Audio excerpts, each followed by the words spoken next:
Chaque matin, une actualité, un point de vue. Et ce matin, ce point de vue, c'est le vôtre, Agnès Verdier-Molinier. Bonjour.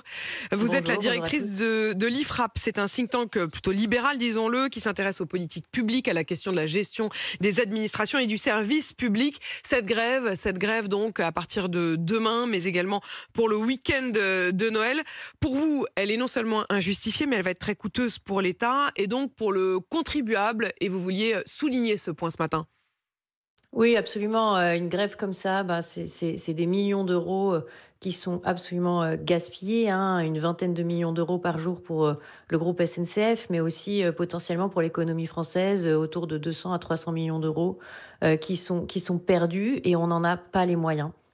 On n'en a pas les moyens. Quand vous dites ces 20 millions, on avait effectivement un peu décortiqué la situation tout à l'heure avec Emmanuel Le Chypre qui nous disait que chaque journée de grève à la SNCF, c'était environ 20 millions d'euros de perdus. Mais là, s'ajoute à cela d'ailleurs le fait que l'État a annoncé rembourser à 200% chaque billet. C'est même les billets qui vont quand même pouvoir être changés. C'est même ceux qui vont quand même pouvoir voyager en prenant un autre train se verront tout de même rembourser à 200% le billet de départ.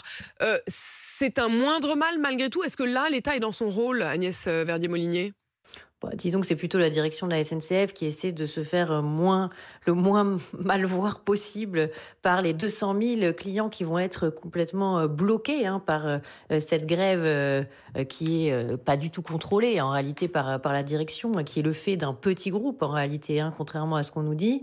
Alors, est-ce que c'est normal de rembourser à 200% ? Moi, je trouve ça un petit peu ridicule dans la mesure où le remboursement, en fait, en numéraire, il va être de 100% et ensuite le reste, ça va être des bons cadeaux, des bons d'achat SNCF. Et je ne sais pas si vous avez déjà utilisé un bon SNCF, mais c'est extrêmement compliqué de pouvoir en utiliser un. C'est une sorte d'avoir, vous ne devez pas perdre la référence, pouvoir le rentrer, ça se passe même plus sur les sites habituels de prise de billets. Donc oui, en effet, oui. Vous avez raison, c'est un effet d'annonce, mais dans les faits, c'est plus compliqué que ça. Absolument, et il faut pas oublier que en réalité, nous, collectivement, l'ensemble de la France, on finance énormément la SNCF.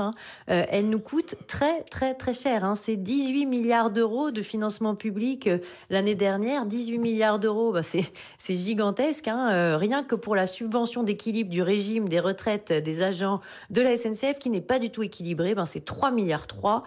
Donc, on aurait, je pense... normalement, on devrait avoir un service public de qualité en face des milliards qu'on met tous les ans. En tout cas, il y a les moyens pour avoir un service public de qualité, c'est ce que vous nous dites, Charles. Agnès Verdier-Molinier, vous entendez aussi les revendications de ces contrôleurs là, qui commencent leur carrière à 1 800 €. Vous dites que c'est incompréhensible et injustifié, mais ils ont des revendications. Mais attendez, il y a eu déjà des pas qui ont été faits, mais énormes. 6% d'augmentation, des primes à 600 €. Ils sont 2 par TGV, c'est ce qu'ils voulaient. Il y a un moment où on s'arrête où, en fait ? On s'arrête à quel niveau d'augmentation ? On s'arrête à quel niveau de prime ? On bloque jusqu'à quand les Français le jour de Noël ? Moi, j'ai regardé, ça fait des années qu'on nous fait le chantage à la grève à Noël. Alors, en général, heureusement, les syndicats ont un peu plus de jugeote. Là, c'est un collectif qui est visiblement hors de contrôle. Mais en qui général, échappe très largement on arrive... aux syndicats traditionnels, en effet. Absolument. On arrive à ne pas avoir de grève le jour de Noël. Mais en 2019, ça a été le cas. En 2010, il y a eu une grève le 24 décembre.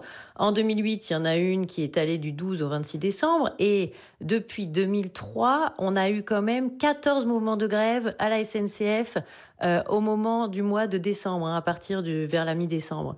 Attendez, est-ce que c'est logique de se retrouver dans un pays où finalement on n'a pas d'autre choix que de voyager avec le train, puisque maintenant on nous a supprimé nos capacités de se déplacer en avion pour des trajets de moins de 2 heures ?